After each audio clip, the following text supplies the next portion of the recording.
আসসালামু আলাইকুম বন্ধুরা, স্বর্ণালী কিচেনে তোমাদের স্বাগতম। স্বর্ণালী কিচেন মানে তোমরা জানো সহজ রেসিপি। আজকেও তোমাদের সাথে শেয়ার করতে চলেছি অনেক সহজভাবে এবং এত মজাদার রুই মাছ বোনা। যে কোনোদিন রুই মাছ পছন্দ করে না সেও কিন্তু এটা ফ্যান হয়ে যাবে। তো চলো আমি তোমাদেরকে দেখে দিচ্ছি আমি এটা কিভাবে রান্না করেছি। তো আমি চুলায় একটা প্যান বসিয়ে এতে পর্যাপ্ত পরিমাণে তেল দিয়ে তেলটাকে গরম করে দিয়ে দিয়েছি এখানে রুই মাছগুলো। আমি একটু হলুদ, মরিচ আর লবণ দিয়ে ভালো করে মেখে নিয়েছি।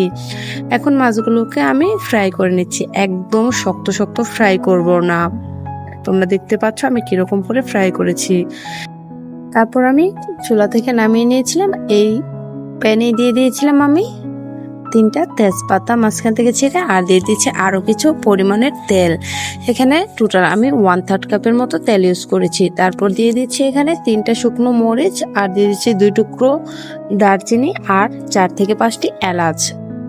আর এখন এগুলোকে একটু হালকা ভেজে নেব তেলের মধ্যে। যতক্ষণ পর্যন্ত না সুন্দর একটা অ্যারোমা বের হচ্ছে ততক্ষণ পর্যন্ত আমি ভেজে নিচ্ছি। এতে সুন্দর একটা ফ্লেভার বের হয়েছে। তারপর দিয়ে দিচ্ছি এখানে 1/2 কাপ পরিমাণে পেঁয়াজ কুচি, আর দিয়ে দেব এখানে বড় সাইজের 3টে পেঁয়াজ, 2টা বড় সাইজের টমেটো, আর দিচ্ছি 8 থেকে 10টা কাঠবাদাম একসাথে ভালো করে ব্লেন্ড করে আমি পেস্ট করে নিয়েছি। এখান থেকে আমি 1/2 কাপ পরিমাণে দিয়ে দিচ্ছি, একদম উঁচু করে ভরে 1/2 কাপ পরিমাণে দিয়ে দিচ্ছি। এখন ভালো করে আমি মশলাটাকে কষিয়ে নিচ্ছি। আমি এখানে রুই মাছ 12 পিসের মতো নিয়েছি, তাই আমি এখানে বেশি বেশি সবকিছু ব্যবহার করছি। তোমরা যদি মাছের পিসগুলো কমিয়ে নাও তাহলে মশলার পরিমাণগুলো কমে দেবে। তারপর কষানো হয়ে গেছে, এখন দিয়ে দিচ্ছি এখানে রসুন বাটা দিয়ে দিয়েছি এখানে 1.5 টেবিল চামচ, আর দিয়ে দেবো এখানে আদা বাটা 1 টেবিল চামচ। এখন আমি আবার সবকিছুকে ভালো করে একটু কষিয়ে নিচ্ছি। মশলাটা যত বেশি কষাবেন রান্নার টেস্টটা তত বেশি বেড়ে যাবে, তাই আমি ভালো করে কষিয়ে নিচ্ছি। তারপর দিয়ে দিচ্ছি এখানে টক দই। আমি 30 টাকার কাপের দই থেকে আমি 4 ভাগের 3 ভাগ দই দিয়ে দিয়েছি।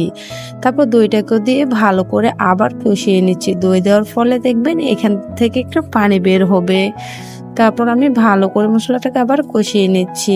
তারপর দিয়ে দেবো এখানে হলুদের গুঁড়া। আমি 1.5 টেবিল চামচ দিয়ে দিচ্ছি এখানে হলুদের গুঁড়া, আর দিয়ে দেব 1 টেবিল চামচ মরিচের গুঁড়া। তারপর আবার ভালো করে মশলাটাকে কষিয়ে নিচ্ছি। আবারও বলছি, যত বেশি মশলাটা কষাবেন তত বেশি রান্নার টেস্ট আপনারা পেয়ে থাকবেন। তাই আমি ভালো করে মশলাগুলোকে কষিয়ে নিচ্ছি। কষাতে কষাতে দেখবেন উপর থেকে তেল বেশি উঠবে। ওই পর্যায়ে দিয়ে দিবেন এখানে চিনি দিয়ে দিচ্ছি এখানে 1.5 টেবিল চামচ। চিনিটা দিয়ে আরো ভালো করে আমি আবার কষিয়ে নিচ্ছি। তোমরা দেখতে পাচ্ছ মশলাগুলো কষানোর পরে কিন্তু কালারটা একদম লাল লাল হয়ে গেছে। ওই পর্যায়ে বুঝতে হবে তোমাদের মশলাটা কষানো হয়ে গেছে। এখন আমি এখানে দিয়ে দিয়েছি 1.5 কাপ পরিমাণে পানিটা দিয়ে আমি ভালো করে মিশিয়ে একটা বলক তুলে নিচ্ছি। এই তো এখানে বলক চলে আসছে। এই পর্যায়ে আগে থেকে ভেজে রাখা রুই মাছগুলো সবগুলো আমি এখানে এক এক করে দিয়ে দিচ্ছি।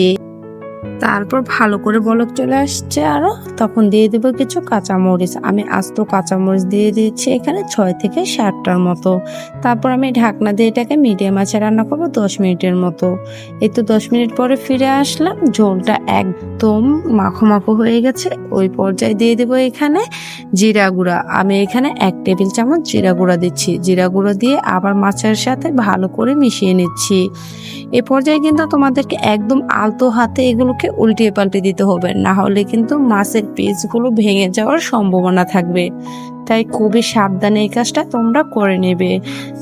তারপর আমি সবগুলো মাছের পিসগুলো এভাবে উল্টিয়ে দিচ্ছি যাতে দোনো পাশ সমানভাবে মশলা ঢুকতে পারে। এভাবে আমি সবগুলোকে উল্টে পাল্টে দিচ্ছি। এখন আমি আর ঢাকনা দেব না, আমি মিডিয়াম আছে এটাকে একদম ভালো করে কষিয়ে নেব। আর এভাবে নিচ থেকে একটু করে আলতো করে নাড়াচাড়া করে দেবো যাতে নিচ থেকে মশলাটা না পড়ে যায়। এরকম করে আমি কিছুক্ষণ জাল করে নেবো যতক্ষণ পর্যন্ত না পুরোপুরি তেলটা ভেসে উঠছে। এই তো তোমরা দেখতে পাচ্ছ আমার মাছের থেকে কিন্তু পুরো তেলটা ভেসে উঠেছে। এই পর্যায়ে আমি চুলা থেকে নামিয়ে নিচ্ছি। মাশাল্লাহ, এটা দেখতেও যেমন লোভনীয় আর এটা খেতেও অসম্ভব মজার হয়ে থাকে। এই রেসিপিটা আমার শাশুড়ির হাতের রেসিপি। এটা খেতে অসম্ভব মজার হয়ে থাকে। আমার কখনো রুই মাছ পছন্দ না, কিন্তু এটা খাওয়ার পরে আমি রুই মাছের পুরোই ফ্যান হয়ে গেছি। তোমরাও চাইলে বাসায় একবার হলেও ট্রাই করতে পারো। আর এটা পোলাওর সাথে তো জাস্ট ওয়াও একটা রেসিপি। তো আজকে এই পর্যন্তই। সবাই ভালো থাকবেন, আমাদের জন্য দোয়া করবেন। আর আমার রান্নাগুলো যদি ভালো লেগে থাকে অবশ্যই একটা সাবস্ক্রাইব করে আমার চ্যানেলের সাথেই থাকবেন। তো আজকে এই পর্যন্তই। আসসালামু আলাইকুম।